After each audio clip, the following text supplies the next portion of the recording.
Revelasyon kapalit ng posisyon. Sinibak daw ang isang opisyal ng DOH matapos niyang isiwalat ang umano'y irregularidad sa pagbili ng mga mobile clinic. Ang detalye sa agenda report ni Pierre Pastor.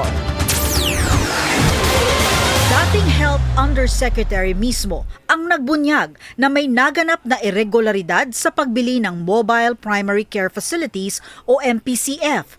Sa isang liham na eksklusibong nakuha ng Abante, ipinadala ni Gregorio Murillo ang reklamo kay PBBM noong February 14, 2026. Inilahad ni Murillo ang mga anomalya sa programa na nagkakahalaga ng 1.8 billion pesos.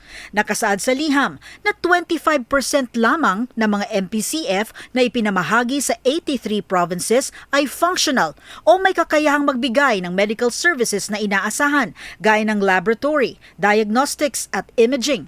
Natukoy ang Cotabato, Sultan Kudarat, Davao del Oro, Davao Oriental at iba pang lugar sa Mindanao kung saan hindi umano napagana ang mga pasilidad.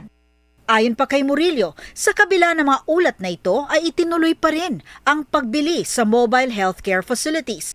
Dagdag niya, ang Terms of Reference o TOR na itinakda para sa proyekto ay hindi umano naaayon sa rekomendasyon ng technical teams. Nabanggit din ni Murillo na may mga opisyal umanong nais baguhin ang TOR na posible raw makaapekto sa transparency ng procurement process. Sa huling bahagi ng liham, isinawalat din ni Murillo na inalis siya sa kanyang posisyon matapos niyang igiit na may anomalya sa pagbili ng MPCF. Ang Mobile Primary Care Facility ay dapat sana makatutulong para matugunan ang mga pangangailangang medikal ng mga mamamayan sa malalayo at liblib na lugar.